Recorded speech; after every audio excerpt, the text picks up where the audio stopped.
নমস্কার, আমি প্রসূন আচার্য। আপনারা দেখছেন ডিডি কলকাতা ওয়ান বা দেশ দুনিয়া কলকাতা। আপনারা সকলেই জানেন যে ইসরায়েলের সাথে ইরাকের যুদ্ধ শুরু হয়ে গেছে। অফিসিয়ালি আজকে ঘোষণা করে দিয়েছে খামেনি যে যুদ্ধ শুরু হয়েছে, এবং ওয়াশিংটনকে সেই যুদ্ধে জড়ানো যায় কিনা সেই ব্যাপারে ইসরায়েলের প্রাইম মিনিস্টার বেঞ্জামিন নেতানিয়াহু তিনি চেষ্টা চালাচ্ছেন। আমাদের মধ্যে এই ব্যাপারে বিস্তারিত আলোচনার জন্য উপস্থিত আছেন আমার দীর্ঘদিনের সহকর্মী বন্ধু সুজন দত্ত, যিনি টেলিগ্রাফের স্ট্র্যাটেজিক করসপন্ডেন্ট ছিলেন, তার সাথে চিফ ছিলেন, ডিফেন্স করসপন্ডেন্ট, ওয়ার করসপন্ডেন্ট ছিলেন, এছাড়া নিউ ইন্ডিয়ান এক্সপ্রেসে দীর্ঘদিন ছিলেন, প্রিন্টে ছিলেন, ওয়ারে ছিলেন এবং এখনো করেন। সুজন আফগানিস্তান, ইরাক ওয়ার এর আগে কভার করেছে। সুজনের থেকে বেশি অভিজ্ঞ কাউকে আমি এই মুহূর্তে ওয়েস্ট বেঙ্গলের সাংবাদিকদের মধ্যে, বাঙালি সাংবাদিকদের মধ্যে দেখতে পাই। আমি সুজনকে সরাসরি জিজ্ঞেস করব, সুজন, তোর কি মনে হচ্ছে যে যে জায়গায় বিষয়টা যাচ্ছে তৃতীয় বিশ্বযুদ্ধের কোনো সম্ভাবনা আছে? এইখান থেকেই আমার মনে হয় আলোচনাটা শুরু করা উচিত, কারণ এটাই সকলের মনের মধ্যে একটা অদ্ভুত প্রশ্ন যাচ্ছে। প্রশ্ন কি বলবো, এই একটু আগে খবর দেখছিলাম, আর আমি যা মেল পেয়েছি, তোকে তোর চ্যানেলের মধ্যে থেকেই খবরটা দিই। খামেনি তো যা বলেছে আজকে বলেছে, কিন্তু খামেনি যা বলেছে সেটা হচ্ছে মূলত গতকাল ট্রাম্প যা বলেছে, আজকে বলতে আজকে বুধবার 18 তারিখ, মূলত ট্রাম্প গতকাল যা বলেছে কানাডা থেকে ফেরার সময়, এবং রাত্রিবেলায় টুইট করেছে আনকন্ডিশনাল সারেন্ডার। তার আগের টুইট, 3টে টুইট করেছে। তার আগের টুইটটায় উনি লিখেছেন যে ইরানের সুপ্রিম লিডার মানে খামেনি কোথায় আছে আমরা জানি, সেটাও জানি, কিন্তু কিন্তু আমরা করে বলছে উই, মানে এর আগে বি বলেনি। আমরা এক্ষুনি কিছু করব না, তার কারণ কিছু করতে গেলে সাধারণ মানুষের ক্ষতি হবে আর বাকি সৈন্যদের ক্ষতি হবে, কিন্তু আমরা কোনো না কোনো সময় কিছু করব। তারপর তৃতীয় টুইটটাই করেছে আনকন্ডিশনাল সারেন্ডার। এখন 13 তারিখ 14 তারিখ রাত্রে যখন ইসরায়েল স্ট্রাইক করলো ইরানের ওপরে, তখন 14 তারিখে কিন্তু ইউএস আর ট্রাম্প বলেছিল আমরা এটা আমাদের অ্যাকশন নয়, এটা ইসরায়েলের অ্যাকশন, আমরা এর মধ্যে জড়াতে চাই না। সেইখান থেকে আজকের পরিস্থিতি বা গত সন্ধ্যের পরিস্থিতি কতটা ট্রাম্পের পজিশন পাল্টেছে এটা লক্ষণীয়। তার জবাবে খামেনি বলেছে আজকে যে আমরা, এবং খামেনির বক্তৃতাটা আমি খুব মন দিয়ে শুনলাম, ফার্সিতে উনি বলেছেন এবং যা ট্রান্সলেশন গুলো বেরিয়েছে, উনি ইরানি জনতা, মানে খামেনি কিন্তু খুব রিলিজিয়াস ফান্ডামেন্টালিস্ট লোক, এবং উনি যখন মানে ওনারা যখন এসেছিলেন ক্ষমতায় তখন কিন্তু এই মানে আমরা পার্সিয়ান বা আমরা ইরানি তার থেকেও বেশি ওদের খোমেনি, মানে ওনার পূর্ব প্রিডেসেসর যিনি আয়াতুল্লাহ খোমেনির ফিলসফি ছিল যে শিয়া ফান্ডামেন্টালিজম, এবং উনি কিন্তু অনেকটা ফার্সি সভ্যতাকে অস্বীকার করেছিলেন, মানে সার্সেস, ডারিয়াস, আমি একটু ইতিহাসের ছাত্র বলে পূর্বপুরুষ, অ্যাকচুয়ালি আমি জাস্ট থামাচ্ছি দর্শকদের জন্য বলি, ওনার পূর্বপুরুষ কিন্তু অবধ থেকে, ভারত থেকেই কিন্তু আজ থেকে প্রায় 170-80 বছর আগে ইরানে গেছিল। সেই অর্থে ওনার কিন্তু মানে পূর্বজ যদি দেখা যায় সেই অর্থে পার্সিয়ান নয়। আমি কালচারাল হিস্ট্রির দিক থেকে বলছি আর কি। তো উনি যখন এটা বলছেন, উনি যা বলেছেন তাতে মূলত 4টে কথা বলেছেন।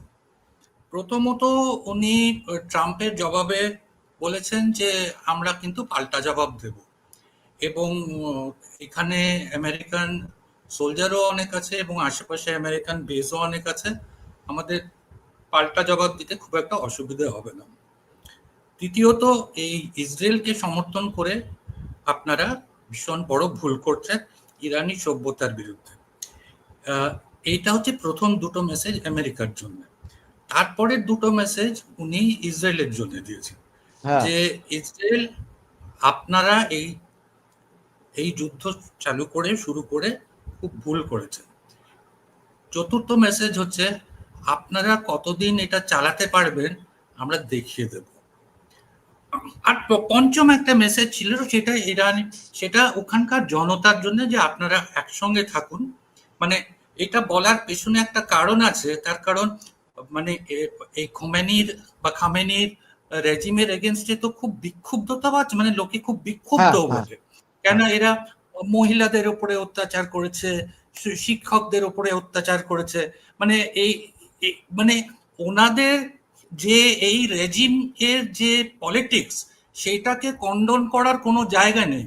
কিন্তু যেটা হয়েছে প্যালেস্টাইন আর গাজা স্ট্রিপে ইসরায়েলের অত্যাচারের জন্য ইরান এর এই জায়গাটায় চলে এসছে, ফলে মানে they have become the voice of Palestine that the Arab nations have not. কিন্তু আরব স্ট্রিট, আরব সাধারণ মানুষ চাইছিল যে প্যালেস্টাইনের হয়ে কেউ না কেউ বলুক, সেটা ইরান বলতে শুরু করেছে, তাই ওরা এতটা এতটা পপুলার হয়ে গেছে। এবং ইরান এদেরকে হুতিদের সাপোর্ট করেছে, ইয়েমেনে হেজবোল্লাহকে সাপোর্ট করেছে, লেবাননে আর সিরিয়াতে বাশার আসাদের সরকারের পতনের আগে, আর হামাসকে সাপোর্ট করেছে গাজা স্ট্রিপে। মানে যদিও এদের মধ্যে কিন্তু একটা শিয়া সুন্নি ডিভাইড আছে, হেজবোল্লাহ আর হুতিরা শিয়া, কিন্তু হামাস কিন্তু মেইনলি সুন্নি গাজাতে। কিন্তু ইসরায়েলের বিরুদ্ধে এদেরকে ইরান বহু বছর ধরে, বেশ কিছু দশক ধরে এদেরকে ইউনাইট করার চেষ্টা করেছে। আমি যেটা বলতে চাইছি, আমি জাস্ট একটা কথা বলি, যেভাবে নেতানিয়াহু জড়িয়ে পড়ার পরে, মানে ইসরায়েলের লোকেরা এতদিন তো ভাবতো আয়রন শিল্ড ডোম রয়েছে, মানে তারা একেবারে নিশ্চিন্ত, কিন্তু যেভাবে তাদের সুপারসনিক মিসাইল ফাতাহা অ্যাটাক করেছে, সাধারণ মানুষ মারা গেছে, তারা যখন 50,000 55,000 প্যালেস্তাইন নিরীহ নাগরিক, শিশু থেকে মহিলা গুড়িয়ে দিল, দেশটা ধ্বংস করে দিল, তখন কিন্তু ওয়েস্টার্ন মিডিয়া থেকে শুরু করে কেউ সেভাবে কিছু বলেনি, বা বললেও তাদের কথা নেতানিয়াহু কানেও তোলেন। কিন্তু যখন পাল্টে অ্যাটাক হলো, আজকের দিনে দাঁড়িয়ে কিন্তু ইসরায়েলের সাধারণ মানুষও কিন্তু অসম্ভব একটা সংকটের মধ্যে দিন কাটাচ্ছে, কিভাবে দেশ থেকে পালাবে, এয়ারপোর্ট বন্ধ, বাংকারের মধ্যে থাকতে হচ্ছে। ঠিক ইসরায়েলের সাধারণ মানুষের যে অবস্থা, ইরানের সাধারণ মানুষেরও তাই অবস্থা। কিন্তু যেভাবে প্রিএমপ্টিভ অ্যাটাক করা হলো, যে তারা বানিয়ে ফেলেছে প্রায় নিউক্লিয়ার ওয়েপন, সেটা তো আমি দেখলাম আলটিমেটলি কালকে ওদের ডিফেন্স মিনিস্ট্রি টুইট করেছে, এছাড়া একাধিক ইউএস সেনেটরও টুইট করেছেন। দেখলাম গত 20 বছর 30 বছর ধরে বলা হচ্ছে ওরা নিউক্লিয়ার বানানোর একেবারে কাছে চলে এসছে। এমনকি তুলসী গাবার্ডের লাস্ট রিপোর্টেও বলা হচ্ছে কিন্তু যে না, ওরা নিউক্লিয়ার বানানো হচ্ছে না। তা সত্ত্বেও এই যে একটা অভিযোগ, যেটা উইপন অফ মাস ডিস্ট্রাকশন বলে এর উপর যুদ্ধ চাপিয়ে দেওয়া হয়েছিল, পরে কিছু খুঁজে পাওয়া গেল না, অনেকটা সেই রকমই কি ব্যাপার ঘটতে চলেছে না? ফলে যে রেজিমের বিরুদ্ধে ইরানের সাধারণ মানুষ, মহিলাদের ক্ষোভের সৃষ্টি হচ্ছিল, সেই রেজিমকেই কিন্তু এখন একটা লেজিটিমেট জায়গায় চলে এসছে যে আমাকে কেন আক্রমণ করবে, আমারও তো বাঁচার, আমার সভ্যতাকে টিকিয়ে রাখার অধিকার আছে। সুতরাং এই জায়গায় দাঁড়িয়ে, এবং নেতানিয়াহু যেভাবে বারবার চেষ্টা করছে আমেরিকাকে জড়িয়ে ফেলার, ডোনাল্ড ট্রাম্পকে জড়াতে গেলে তাকে অবশ্যই ইউএস সেনেটের পারমিশন নিতে হবে, কারণ টাকা স্যাংশন করতে হবে। সেখানে অনেকেই আপত্তি তুলছেন, বার্নি স্ট্যান্ডার্ড আপত্তি তুলছেন, ডেমোক্রেট পার্টির অনেক, রিপাবলিকানদেরও অনেকের আপত্তি আছে। তো সেইখানে আলটিমেটলি জিনিসটা কোন জায়গায় দাঁড়াবে বলে প্রাথমিকভাবে তোর মনে হয়? এইটা হচ্ছে ডোনাল্ড ট্রাম্পের লাস্ট অপোজিশন, মানে নিজের পার্টি, মানে মাগা কনস্টিটিউয়েন্সি যেটাকে বলছে, মানে মেক আমেরিকা গ্রেট এগেইন বলে ওনার যে স্লোগানে উনি দ্বিতীয়বার রাষ্ট্রপতি হলেন, ওনার যে মাগা কনস্টিটিউয়েন্সি, এইটাতে একটা ফাটল ধরার সম্ভাবনা রয়েছে, এবং এইটা হচ্ছে ওনার লাস্ট অপোজিশন।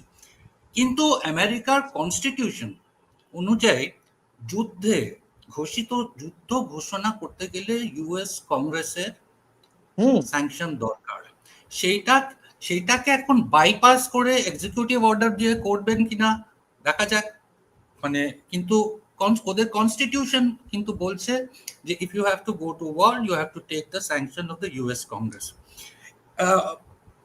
তার আগে যে কথাটা হচ্ছিল প্রসূন, যে মানে আমি কিন্তু ইসরায়েলের তুলনা খুব সহজে ইরানের সঙ্গে করব না। কেন করব না? একটা হচ্ছে সাইজের বিরাট তফাৎ আছে। একটা কিন্তু জেনে রাখতে হবে যে ইসরায়েলের সঙ্গে ইরানের কোনো বর্ডার নেই। ইসরায়েলের সঙ্গে ইরানের দূরত্ব ১,৫০০ কিলোমিটার। মাঝখানে জর্ডান আছে, সিরিয়া আছে, লেবানন আছে, ইরাক আছে, বড় কথা। এবং কোনো বর্ডার না থাকার জন্য এই মিসাইল চোরাচুরি হচ্ছে। আর ইরানের সেরকম বিশেষ এয়ারফোর্স নেই। ইরান লাস্ট যুদ্ধ প্লেন কিনতে পেরেছে প্রায় ৪০ বছর আগে। তারপরে স্যাংশন ট্যাকশন হওয়ার জন্য ওদের যুদ্ধ প্লেন, ফাইটার জেট কেনা ওদের পক্ষে অসম্ভব ছিল। যেটা যেটা যেটা ওদের ইসরায়েলের সুবিধা না। ইসরায়েল খানিকাকেও দেখলাম ফাইটার জেট পাঠিয়ে বম্বিং করছে। ইসরায়েলের মিলিটারি কমপ্লেক্সে আমেরিকা ইজ ফুললি এমবেডেড। হেন কোনো মিলিটারি প্ল্যাটফর্ম, ওয়েপন্স প্ল্যাটফর্ম নেই যেখানটায় আমেরিকার হয় আমেরিকান নয় বা আমেরিকার সঙ্গে কোলাবোরেশন হয়নি বা হচ্ছে না। হেন কোনো প্ল্যাটফর্ম নেই। একটা প্ল্যাটফর্ম নিয়ে ওরা একটু ফাঁপড়ে পড়েছে। কিন্তু ইসরায়েল এর যে জিনিসটা আছে, ইসরায়েল এতদিন হুতিদের সঙ্গে, হামাসের সঙ্গে, হেজবুল্লাহ, মানে এরা হচ্ছে ইররেগুলার, এদের সঙ্গে আর এদের মিসাইলকে পুরনো 50 বছর 60 বছর আগেকার রাশিয়ান কাটুসা মিসাইলের ডিরাইভেটিভ, তার দূরত্ব হয়তো 20 কিলোমিটার, 15 কিলোমিটার, সেইটার সঙ্গে ওরা সেটাকে কমব্যাট করে ওরা অভ্যস্ত ছিল। কিন্তু এইরকম হাইপারসনিক মিসাইল এই স্পিডে আসবে, এতগুলো আসবে, মানে ইরান তো is not an irregular force, Iran is a country. So long Israel was used to taking on irregular forces, whether they were fronts of Iran or not. কিন্তু এটা তো একটা ইরানের মতন, আমরা দেখতেই পাচ্ছি অনেক মানে মিলিটারি অনেক ক্যাপাবিলিটি আছে যেটা ইররেগুলার বোঝা যাচ্ছে। ফুললি ইকুইপড নয়। ফুললি ইকুইপড হলে ফাইটার জেট থাকতো অনেক, মানে ধরো ভারতবর্ষের সঙ্গে তুলনা করা যাবে। আমরা ভারতবর্ষ তো লেজিটিমেট, আমরা জাহাজও ইম্পোর্ট করতে পারি, ফাইটার জেট ইম্পোর্ট করতে পারি বা বানাতে পারি। সেটা ইরান করতে পারে না। অনেক কিছু আছে ওদের খুব পিছিয়ে পড়া, 30-35 বছর পুরনো। সেটা কি due to sanction? Due to sanctions, দশকের পর দশক যে স্যাংশন ছিল। কিন্তু যে জিনিসটা হচ্ছে সেটাই হচ্ছে ইরানিয়ান ইঞ্জিনিয়ারিটি প্রবাবলি, যে স্যাংশন থাকা সত্ত্বেও এবং কিছুটা অল্প সাপোর্ট পেয়েছে ওরা রাশিয়ার কাছ থেকে, স্যাংশন থাকা সত্ত্বেও ওরা একটা ব্যালিস্টিক মিসাইল ক্যাপাবিলিটি তৈরি করতে পেরেছে। প্লেন বানাতে পারেনি, কিন্তু মিসাইল আর ড্রোন বানাতে পেরেছে। এবং যেটা রাশিয়াকেও সাপ্লাই করেছিল ইউক্রেন যুদ্ধে। ড্রোন সাপ্লাই করেছে ইউক্রেনের যুদ্ধে। কিন্তু ওরা তার বেশি খুব সফিস্টিকেটেড জিনিস বা তার নিচের খুব সফিস্টিকেটেড জিনিস এখন অব্দি আছে বলে প্রমাণ নেই। ইরানের সেরকম নেই, আধুনিক কিছু নেই। ইসরায়েলের কাছে অত্যাধুনিক প্লেন আছে, যেরকম F-35B। F-35B অবশ্য নেভাল ভার্সন, প্লাস আমেরিকার পুরো মিলিটারি সাপোর্ট আছে, যেটা ওদের কাছে নেই। এবং যেটা নিয়ে যেহেতু এই যুদ্ধটা নেতানিয়াহু, যিনি 92 সাল থেকে বলে আসছেন, 92 সাল থেকে বলে আসছেন যে এই ইরান আমাদের উপরে নিউক্লিয়ার ওয়েপন ফেললো বলে, এই ইরান আমাদের উপরে এই মাসখানে, এই আগামী সপ্তাহে, এই 2-3 মাসের মধ্যে আমাদের উপরে এই করে কিন্তু যুদ্ধে এই কিন্তু ভোটে যেতে, কিন্তু নেতানিয়াহু যেটা বলেই ভোটে যেতে। এবং ঠিক যেরকম জর্জ বুশ জুনিয়র ইরাকের সময় 2003-এ বলেছিল যে এই সাদাম হুসেন এখানে ওয়েপন অফ মাস ডিস্ট্রাকশন লুকিয়ে রেখেছে, বিছানার তলায় লুকিয়ে রেখেছে, বালিশের তলায় লুকিয়ে রেখেছে, আলমারিতে লুকিয়ে রেখেছে। কিন্তু আজ অব্দি, আজকে 23 বছর হয়ে গেল সেই যুদ্ধ আমি কভার করেছিলাম, আজ অব্দি ইরাকের থেকে সেই না বালিশের তলা থেকে, না গদির তলা থেকে, না বিছানার তলা থেকে, না আলমারি থেকে ওয়েপন অফ মাস ডিস্ট্রাকশন পাওয়া গেছে। কিন্তু এটা একটা পলিটিক্যাল পারপেচুয়েশনের একটা ট্যাকটিক। এটা হচ্ছে মানে সত্যি নিজেদের ক্ষমতা বাড়ানোর একটা ট্যাকটিক। এখন যে পরিস্থিতিটা আছে, আজকে খামেনি যা বলেছেন, এখন অবধি আমি বিকেল অবধি, এই একটু আগে তো প্রোগ্রাম শুরু হওয়ার আগে হিসেব করছিলাম, ওখানে আমেরিকা মানে Persian Gulf, Gulf of Oman, red হ্যাঁ সি, ইস্টার্ন মেডিটেরেনিয়ান সি, এখানটায় কিন্তু ওদের অলরেডি দুটো ক্যারিয়ার স্ট্রাইক গ্রুপ আছে। ক্যারিয়ার স্ট্রাইক গ্রুপ মানে এয়ারক্রাফট ক্যারিয়ার কখনো শুধু শুধু চলে নয়। আমেরিকার এই এয়ারক্রাফট ক্যারিয়ার গুলো, এটাকে বলে নিমেটস ক্লাস ক্যারিয়ার। এক একটা এয়ারক্রাফট ক্যারিয়ারে প্রায় 90টা প্লেন থাকে, তার মধ্যে অধিকাংশ ফাইটার জেট। কিন্তু এছাড়া এওয়াক্স থাকে, এছাড়া ট্রান্সপোর্ট থাকে, এছাড়া হেলিকপ্টার থাকে, ফাইটার জেট ছাড়া আর কি। একটা যেটা ওখানে আছে পার্সিয়ান গালফে, সেটা হচ্ছে ইউএসএস কার্ল ভিনসন।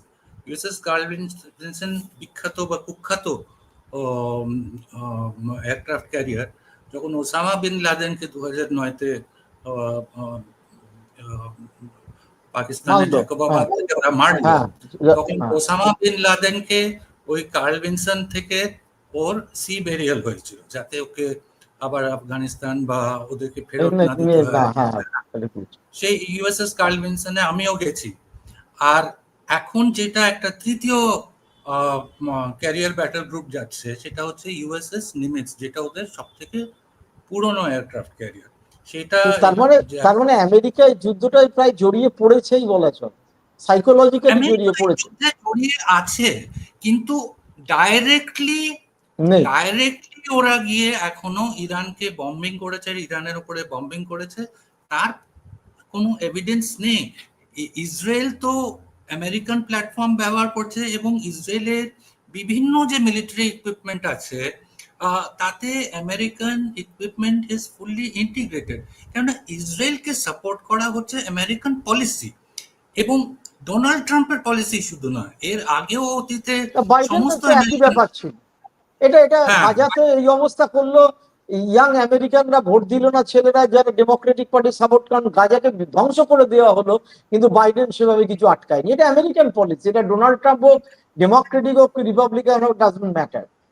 ওই বার্নি স্যান্ডার্স একমাত্র চেঁচিয়ে যাচ্ছে দেখতে পাচ্ছি, কিন্তু হিলারি ক্লিন্টন তাদের গ্রুপ কিন্তু চুপচাপ, যারা Jim's group of the Democratic Party, they are silent actually. কিন্তু ওদের একটা, এইবারে ট্রাম্প যে দ্বিতীয়বার আমেরিকায় জিতলো এবং এখন প্রেসিডেন্ট হলো জানুয়ারি থেকে, ওনার কিন্তু জেতার পেছনে একটা বড় কারণ ছিল যে আমরা এই আমেরিকার যে এই যে ফরএভার ওয়ার্স যেটা বলতো, এই যে আফগানিস্তানে 20 বছর ধরে লাগলো, ওদের 20 বছরে, মানে 2001-এ কত টাকা গেছে, কত টাকা, কত লোকে মারা গেছে, কত ট্রিলিয়ন মারা গেছে। তালিবানকে তাড়িয়ে দিল, ওরা বেরিয়ে গেল, তালিবান আবার ফিরে এসলো। 20 বছরে তো এই হচ্ছে আফগানিস্তানে আমেরিকার ইতিহাস। ইরাকে 2003-এ সাদাম হুসাইনকে বাগদাদ অব্দি ঢুকলো, যুদ্ধ হলো, কিন্তু এখনো ইরাক থেকে প্রায় বেরিয়ে গেছে, কিন্তু এখনো ওদের কিছু এলিমেন্টস আছে এবং হয়েছে, কি হবে তার কোনো ঠিক নেই। কিন্তু পুরোপুরি ছাড়েনি ইরান ফ্যাক্টরের জন্য, ইসরায়েল ফ্যাক্টরের জন্য এখনো, মানে কেননা ইরাকের এয়ার স্পেস ব্যবহার করছে ইসরায়েল মিসাইল পাঠানোর জন্য, জর্ডানের এয়ার স্পেস ব্যবহার করছে, সিরিয়ার এয়ার স্পেস ব্যবহার করছে। এই দেশগুলোর ক্ষমতা নেই যে ইসরায়েলের বা আমেরিকাকে ডিনাই করবে ওদের এয়ার স্পেস। ইরানের টেকনিক্যাল ক্ষমতা নেই, পলিটিক্যাল ক্ষমতা আছে। তেহরানের ওপরে তো ইসরায়েলের প্লেন এখন ঘোরাঘুরি করছে, ইসরায়েলের ড্রোন তো ঘোরাঘুরি করছে, আমরা তো সেটা দেখতেই পাচ্ছি। যখন তেহরানে ওদের যা দূরদর্শন, ওদের যা স্টেট ব্রডকাস্টার যখন লাইভ ব্রডকাস্ট, কি সাংঘাতিক ঘটনা, ভাবা যায় না।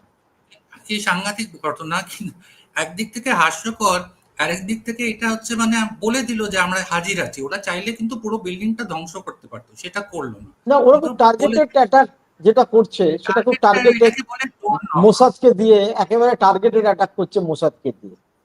ওরা অনেক রকমের জিনিস করছে, মোসাদকে দিয়ে করছে, ওদের ফাইটার জেট দিয়ে করছে, ওদের ড্রোন দিয়ে করছে, ওদের মিসাইল দিয়ে করছে।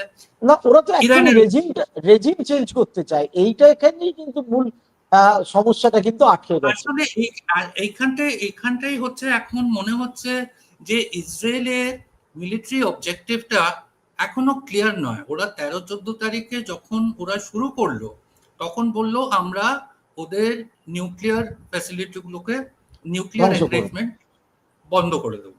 হ্যাঁ, ইসরায়েল কিন্তু nuclear power, and Israel is not subject to non nuclear political regulator. Treaty না, কোনো ট্রিটিতেই ঢুকছে হ্যাঁ, না। Plus International Atomic Energy Agency যারা ইন্সপেক্ট করে যে নিউক্লিয়ার পাওয়ার গুলো কি দেয়নি তো বা আজও। নিউক্লিয়ার কিছু, they have not been subjected. ইরানের কিন্তু ইন্সপেকশন হয়ে যাচ্ছে, যদিও আইএইএ একটু অসন্তুষ্ট, কিন্তু আইএইএ কিন্তু আজও বলেছে যে আমরা কিন্তু এখনো সেই প্রমাণ পাইনি যে ওয়েপন্স গ্রেড এনরিচমেন্ট হয়েছে ইউরেনিয়ামের। আইএ এর ডিরেক্টর জেনারেল আজও উনি সেটা বলেছেন। কিন্তু উনি আরো বড় কথা বলেছে যে যে ধরনেরই রাজনৈতিক জটিলতা হোক, যে ধরনেরই যুদ্ধ হোক, কোনো দেশের কোনোভাবে কোনো নিউক্লিয়ার ফ্যাসিলিটিকে অ্যাটাক করা উচিত নয়, কারণ নিউক্লিয়ার ফ্যাসিলিটিকে অ্যাটাক করা মানে হচ্ছে সাংঘাতিক জিনিস। পৃথিবীর ইতিহাসে নিউক্লিয়ার বম তো শুধু একটাই দেশ ব্যবহার করেছে, এবং একটাই দেশ তার ভুক্তভোগী, আমেরিকা ব্যবহার করেছে আর জাপানের করে জাপান ফেলেছে। করতো এমন, হ্যাঁ, আর এমনকি ইউক্রেনের নিউক্লিয়ার যেখানে পাওয়ার রিয়েক্টর আছে সেখানেও কিন্তু এখনো পর্যন্ত রাশিয়া বোম ফেলেনি। না, যখন ওরা এগ্রি করলো, যখন ইউএসএসআর, তৎকালীন ইউএসএসআর আমেরিকার মধ্যে যখন ওরা ঠিক করলো যে ঠিক আছে আমরা কোল্ড ওয়ারের থেকে বেরিয়ে যাব, তখন ইউক্রেনকে তো তার নিউক্লিয়ার ফ্যাসিলিটিস দিয়ে দিতে হলো। সব কটা সারেন্ডার করেছিল, এবং সেই দৃশ্য আমার এখনো কিছুদিন আগেও দেখছিলাম, কিভাবে গর্বাচভ ছিল তখন, জর্জ বুশরা ছিল, এবং সবাই মিলে তখনকার ইউক্রেনের যে প্রেসিডেন্ট তাকে বলেছিল তোমাকে প্রোটেকশন দেবো। কোথায় প্রোটেকশন? ফলে ওই ঘটনার পর কিন্তু কোনো দেশে বিশ্বাস করে না যে অন্য দেশ প্রোটেকশন দেবে, আমি চুপ করে বসে থাকবো। ইরানেরও সেই একই জায়গা। ইরানের সেটা সেই একই জায়গায় একটা এখানে যে পলিটিক্যাল ডাইমেনশনটা হচ্ছে, সেটা হচ্ছে the political demand and the political significance of Palestine. এই যে প্যালেস্টাইনের যে ইতিহাসটা আছে, বিশেষ করে দ্বিতীয় বিশ্বযুদ্ধের পর থেকে 1945 এর পর থেকে যখন ব্রিটিশ ম্যান্ডেট উঠে গেল, এবং তার উপরে যে তার কিছুটা মানে অনেকটা বড় একটা কারণ হচ্ছে জার্মানিতে হলোকস্ট হওয়া, কিন্তু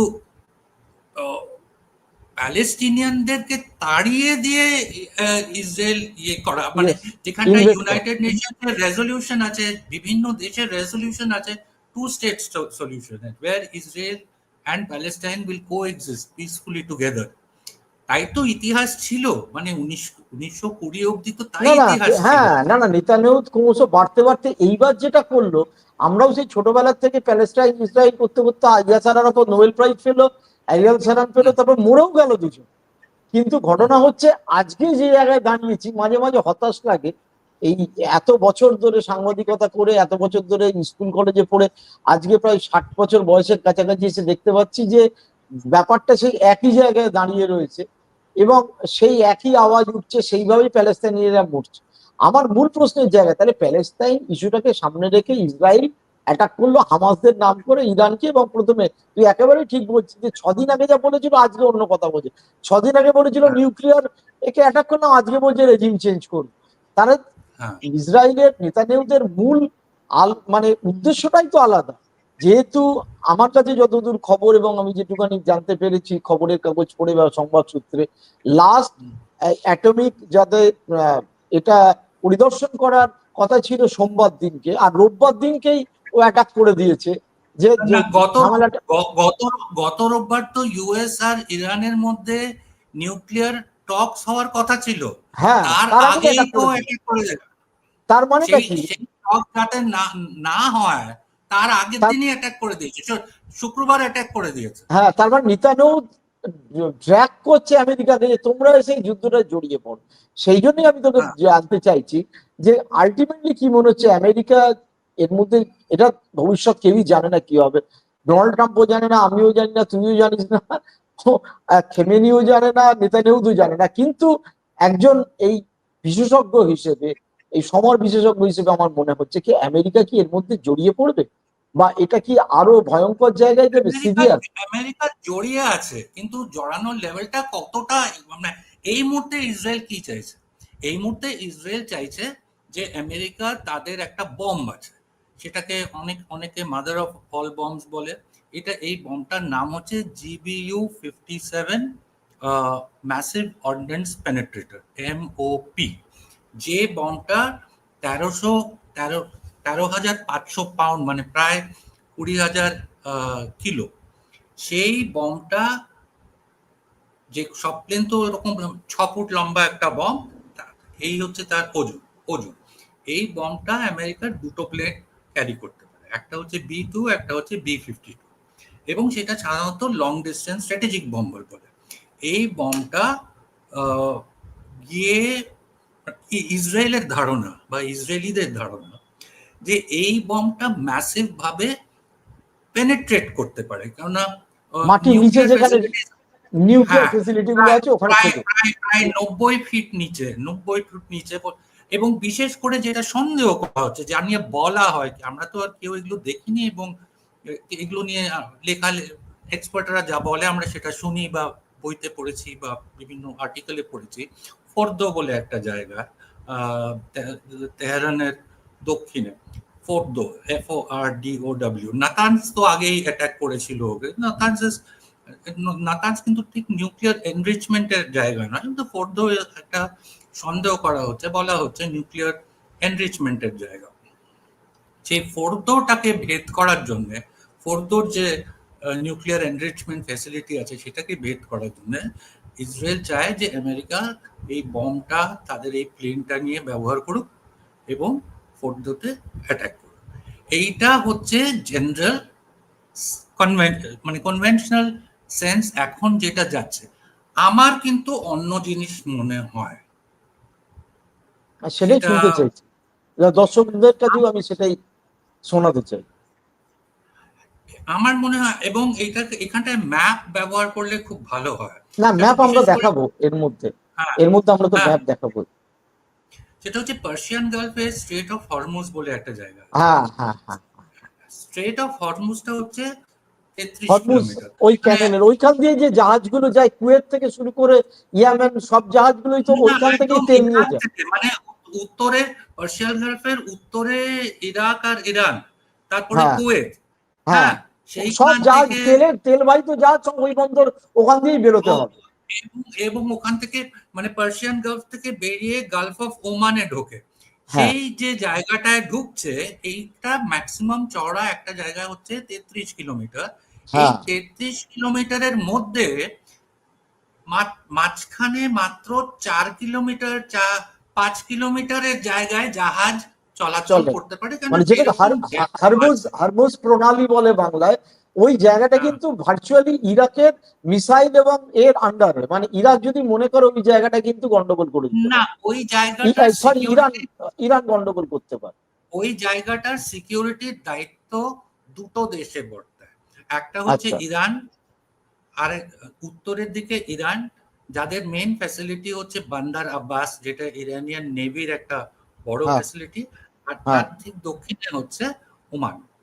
তো এই এই ইরান এবং ওমানের মাঝখানে হচ্ছে স্ট্রেট অফ হরমুজ, এবং এই দুটো দেশের দায়িত্ব স্ট্রেট অফ হরমুজ যাতে ফ্রি অফ ন্যাভিগেশন থাকে, যাতে কারোর কোনো চলাচল করতে অসুবিধে না হয়, তার সুরক্ষাটা কিন্তু এই দুই দেশের দায়িত্ব। এবং তার জন্য যে জাহাজরা যাচ্ছে, যে শিপিং লাইনরা ব্যবহার করছে, যে সরকাররা এই চলাচলটা ব্যবহার করছে, তাদের জন্য একটা ফিজ দিতে হয় তার সিকিউরিটি গ্যারান্টি করার জন্য, তার ন্যাভিগেশনের জন্য, তার স্যানিটাইজেশনের জন্য।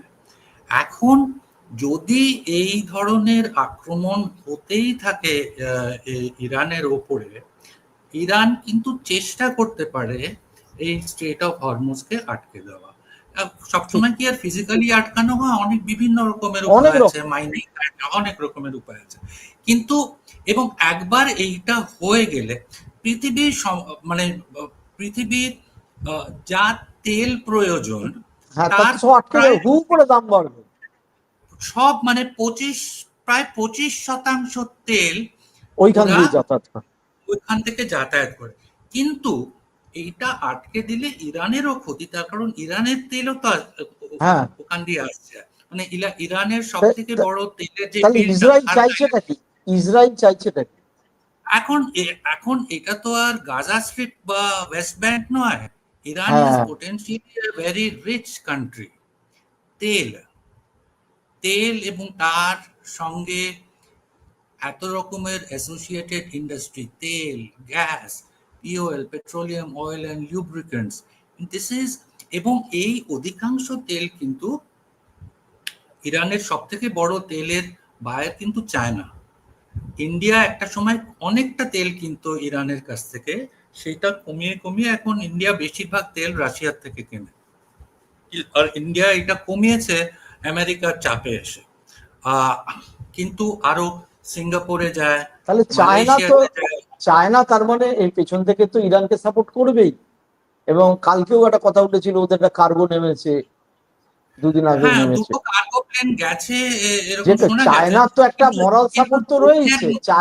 চায়না এবং রাশিয়া সরাসরি না জড়ালেও তারা তো মরালি তো ইরানের পাশে দাঁড়াবেই, এটা তো স্বাভাবিক ব্যাপার।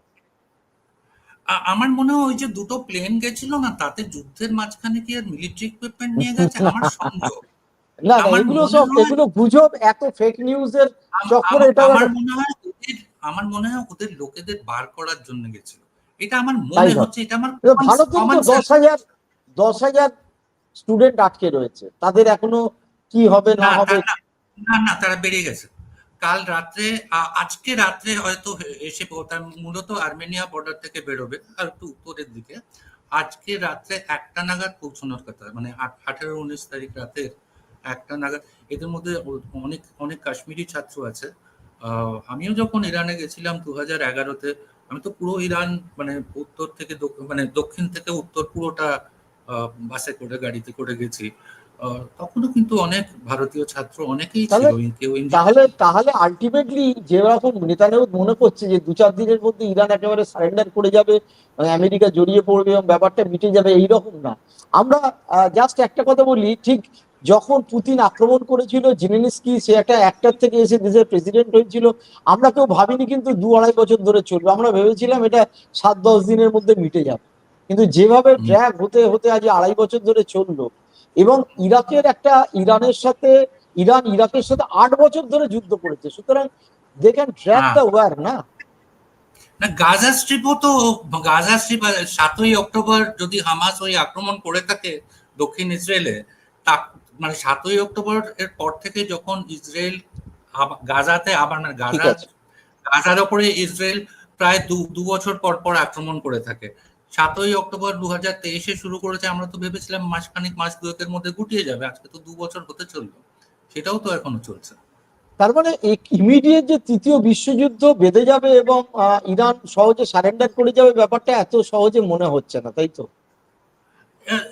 না, মানে আমি একটু ইংরেজিতে বলি, আমার বাংলাটা এক্ষেত্রে একটু না, নো প্রবলেম। হ্যাঁ, মানে there is a difference between a world war and a world at war.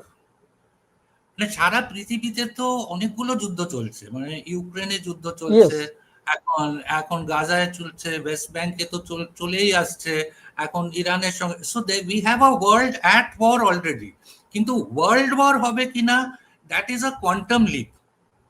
কেন, মানে আমি খুব কমন সেন্সের থেকে বলছি, রাশিয়া ইউক্রেনের সঙ্গে জড়িয়ে আছে, চায়না তার, যেটা মানে আমেরিকার পরে বোধহয় চায়না সব থেকে বড় সামরিক ক্ষমতার, তাইওয়ানের সাথে রেগুলারই মহড়া দিচ্ছে, মানে one kind of war or war threatening situation with Taiwan.